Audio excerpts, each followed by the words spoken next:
Hello दोस्तों, आप सभी का फिर से स्वागत है मेरे चैनल ये जीवन है। और इस चैनल पर मैं लेकर आती हूँ आपके लिए आपके ही जीवन से जुड़ी हुई कहानियाँ। तो आज की कहानी भी कुछ आपके जीवन से ही जुड़ी है। तो चलिए फिर आज की कहानी को शुरू कर लेते हैं। इससे पहले जो भी लोग पहली बार चैनल पर आए हैं और चैनल को देख रहे हैं तो प्लीज़ चैनल को सब्सक्राइब कर लें, और वीडियो अच्छी लगे तो लाइक ज़रूर कर देना। चलिए फिर कहानी को शुरू कर लेते हैं।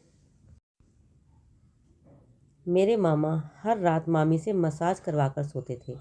जब तक मामी मसाज ना करती मामा को नींद ही नहीं आती। एक दिन मामी को अपने माँ बाप के घर जाना था। मामी जाने लगी तो मुझे पास बुलाकर बोली, रात को मामा की मसाज कर देना, वरना सारी रात जागते रहेंगे। रात हुई तो मैं मामा को मसाज करने चली गई। अभी 15 मिनट ही हुए थे कि मेरे होश उड़ गए। चाचा ने मेरे साथ मेरी मामी मुझे बोलकर गई थी कि मामा का ख्याल रखना। साथ ही मुझे वही काम करने के लिए भी कह गई थी। मैंने वही काम किया था। अचानक से ही कुछ बुरा हो गया। अब मैं परेशान थी कि मामी वापस आएगी तो उनको क्या जवाब दूंगी। वह कहेंगी कि मैं तो तुम्हें मामा का ख्याल रखने के लिए कहा था और तूने ये सब क्या कर डाला। मुझे खुद ही नहीं पता चला कि ये सब कैसे हो गया और इसमें मेरा क्या कसूर था। ये सब खुद ही हुआ था। मेरे मामा बड़े ही अजीब तरह के इंसान थे। हमेशा ही गुस्सा करते थे। मेरी जो पहली मामी थी, यानी कि मामा की पहली पत्नी, वह बहुत ही अच्छी औरत थी और उनसे मेरे मामा को औलाद न हुई। तो मामा ने कहा कि यह तो मुझे औलाद नहीं दे सकती, तो उन्होंने दूसरी शादी कर ली। लेकिन दूसरी बीवी से भी मेरे मामा को औलाद न हुई। मामा सबको कहते थे कि क्या बाँझ औरतें मेरे ही नसीब में लिखी हैं, मेरी ही उनसे शादी हो जाती है। मामा ने अपनी दूसरी पत्नी को भी छोड़ दिया। वह बेचारी बड़ी अच्छी थी। उन्होंने कहा था कि मुझे नहीं छोड़ना, मेरे आगे पीछे कोई नहीं है। लेकिन मेरे मामा का कहना था कि मैं तुझे रख कर क्या करूँगा, तेरा मुझे क्या फ़ायदा है। जबकि उन्होंने अपनी दूसरी बीवी के साथ 4 साल गुजारे थे और 4 साल में वह इतनी ज़्यादा बूढ़ी लगने लगी थी। जब शादी हुई थी तो वह उस वक्त काफ़ी खूबसूरत थी। पता नहीं मेरे मामा अपनी बीवियों के साथ ऐसा क्या करते थे कि उनकी हालत ऐसी हो जाती थी। मेरे मामा ने अब तीसरी शादी कर ली थी। मेरे माँ बाप इस दुनिया से चले गए थे और मैं अपने मामा के साथ रहने के लिए आ गई थी। मगर मेरे बाबा जिंदा होते तो मुझे कभी भी यहाँ रहने के लिए नहीं भेजते। मेरे मामा बहुत ज़्यादा अमीर हो गए थे। उन्होंने बहुत अच्छा घर भी बनवाया था। उनके घर में टीवी, फ्रिज, एसी सब कुछ था। हम लोग गरीब थे। मेरा भी दिल करता था कि मैं अपने मामा के घर जाकर रहूं, बड़े टीवी पर सीरियल देखूं और फ्रिज से ठंडा पानी निकाल कर पीऊँ। गर्मियों में एसी के मज़े लूँ और आराम से सो सकूँ। लेकिन मेरे बाबा मुझे जाने नहीं देते थे। अगर कभी जाते भी थे तो मुझे अपने साथ ले जाते थे और अपने साथ ही वापस ले आते थे। वह वहाँ पर रात को कभी रहने के लिए नहीं देते थे। लेकिन अब मैं यहाँ हमेशा के लिए आ गई थी। मेरे मामा को अपनी बहन, यानी कि मेरी माँ के मर जाने का बड़ा अफसोस था। इसलिए उन्होंने मेरी जिम्मेदारी ले ली थी और कहा कि वे मेरा ख्याल रखेंगे। यह जो मेरी तीसरी वाली मामी थी, यह भी मासूम और सीधी सादी थी, लेकिन इनको भी औलाद नहीं थी।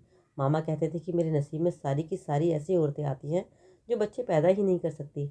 लेकिन जितनी भी औरतें मेरे मामा के जीवन में आई वो बहुत ही ज़्यादा शरीफ और मासूम होती थी। यह मामी भी बहुत अच्छी थी। मेरे मामा और मामी से ज़्यादा मेरी मामी मामा की बहुत ज़्यादा सेवा करवाते थे। पूरा दिन उनकी कोई ना कोई फरमाइश होती थी। सारा दिन उन्हें खाने पकाने के लिए कहते और किचन में लगाए रखते। कभी कहते कि पकौड़ी बना दो, कभी कहते कि चाय बना दो, और तरह तरह की नई नई सब्जियों की डिमांड करते थे। मुझे कहते कि तुम भी खाया पिया करो, ऐश किया करो, काम करने की कोई ज़रूरत नहीं। वैसे भी घर के काम करने के लिए मामा ने नौकर रखे हुए थे, लेकिन खाना पकाने की सारी जिम्मेदारी मेरी मामी पर ही थी। मैं उनकी मदद किया करती थी, पर मेरे मामा कहते थे कि कोई ज़रूरत नहीं है तुम्हें काम करने की। अगर हमने तुमसे काम लिया तो भगवान के यहाँ जाकर मैं अपनी बहन को क्या मुंह दिखाऊंगा। मामा को मुझसे बहुत प्यार था। उनको एक बार किसी आदमी ने कहा कि तुम्हारी तो तीसरी बीवी से भी औलाद नहीं हो रही, इसका मतलब है कि शायद तुम्हारे अंदर ही कुछ गड़बड़ है। तो उन्होंने कहा कि मुझ में कोई कमी नहीं है, बस मेरे नसीब में औलाद ही नहीं है। लेकिन अब मुझे औलाद नहीं चाहिए। मेरी तीसरी बीवी माँ बन सकती है। अब मैं बच्चा नहीं पैदा करना चाहता। कहाँ बुढ़ापे में बच्चा उठाकर फिरूंगा। बच्चों के तो 1000 काम होते हैं। अब तो मेरी अपनी दवाइयाँ खाने की उम्र आ गई है और मैं इसके लिए दूध और सामान कैसे लाता फिरूंगा। मेरी बहन दुनिया से चली गई है। उसकी बेटी मेरे घर रहने आई है।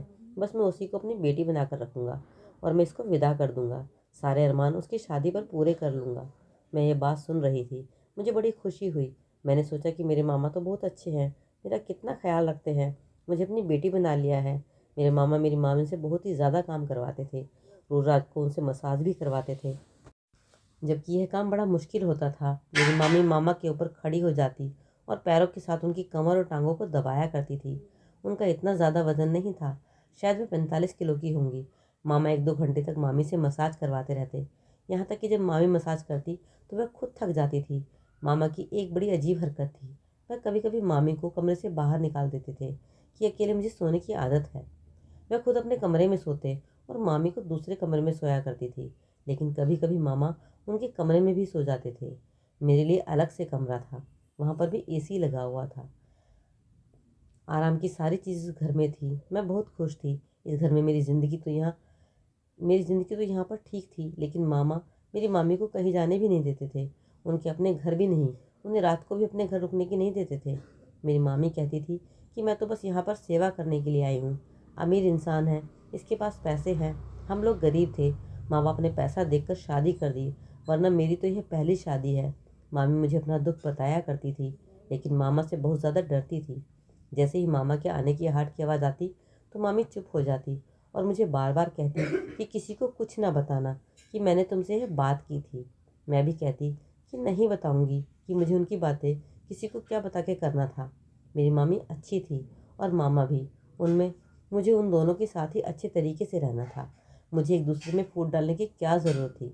एक दिन मेरी मामी ने मुझे बताया कि उनके पिताजी ज़्यादा बीमार हैं, बिस्तर पर पड़े हैं, तबीयत बहुत ज़्यादा ख़राब है। लेकिन तुम्हारे मामा जाने नहीं देते। कहते हैं कि घर के काम ज़रूरी हैं, टाइम पर खाना नहीं मिलता तो मेरा मूड ख़राब हो जाता है। मामी मुझसे कहती थी कि औरत किसी गरीब इंसान से शादी कर ले जो कम से कम प्यार करने वाला हो और अपनी पत्नी की भावनाओं को समझने वाला होना चाहिए। लेकिन ऐसे आदमी से शादी ना करें जिसके पास पैसे तो हों लेकिन वह आपको कुछ ना समझे। इस पर मैंने कहा कि लड़कियां तो आजकल ऐसा नहीं सोचती, वह तो बस कहती हैं कि आदमी अमीर हो चाहे जैसा भी हो।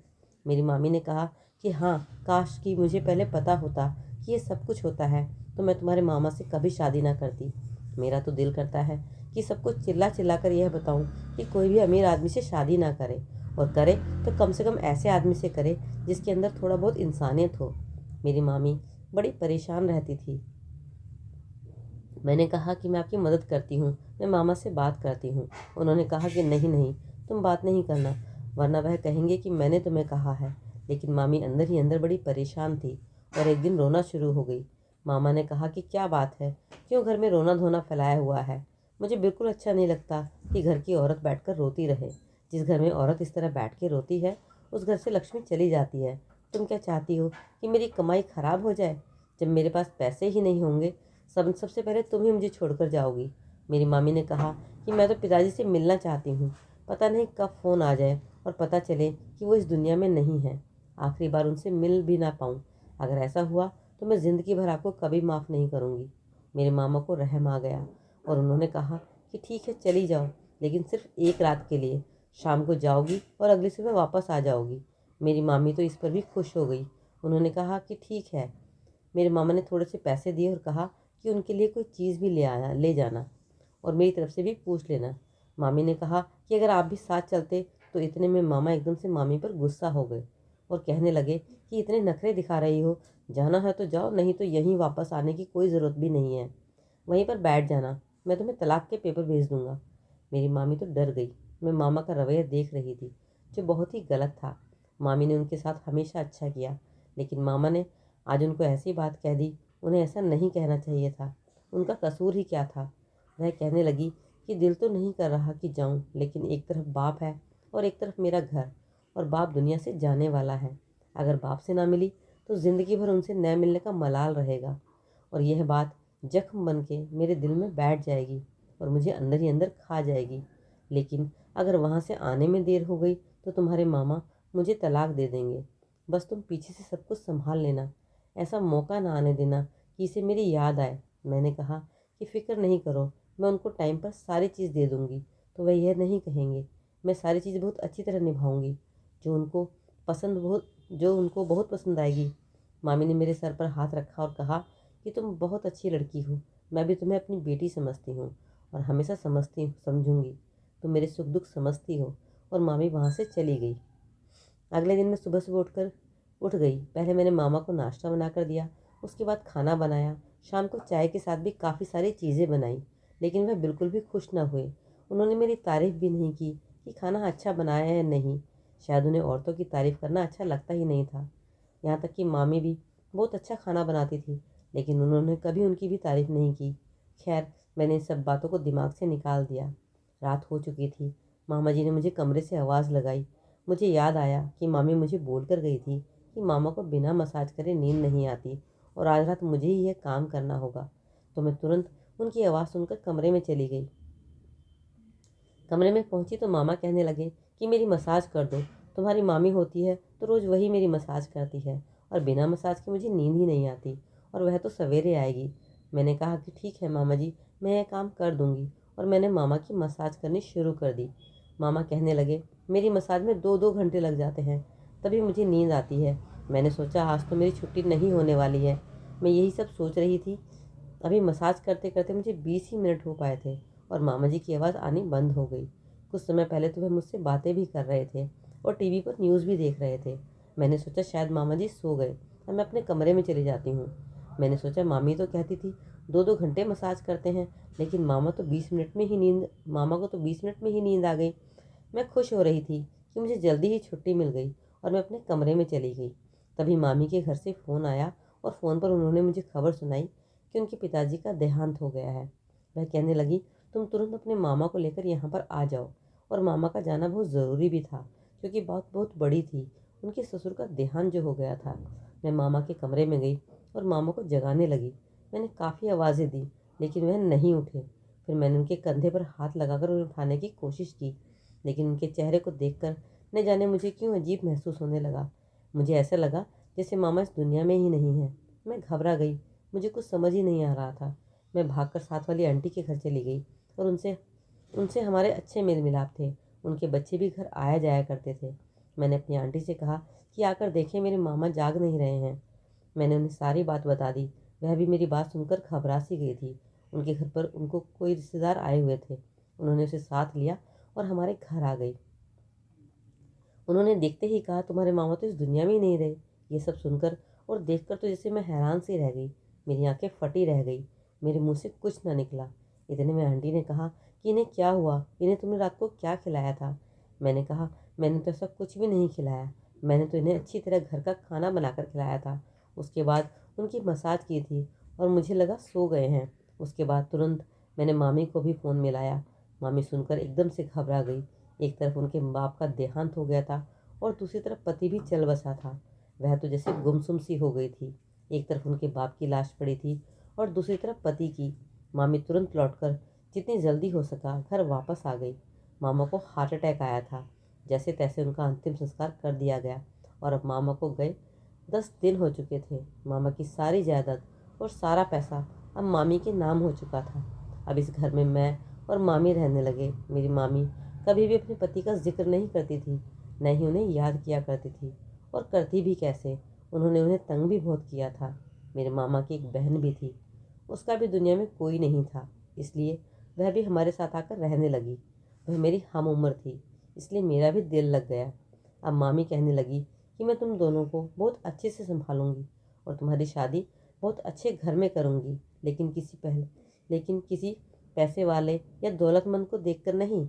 मैं तुम्हारी शादी ऐसे लड़कों से करूंगी जिसके दिल में एहसास हो, फीलिंग हो, जो एक दूसरे की भावनाओं को समझता हो, ना कि दौलतमंद होकर सिर्फ औरतों को दबाता हो।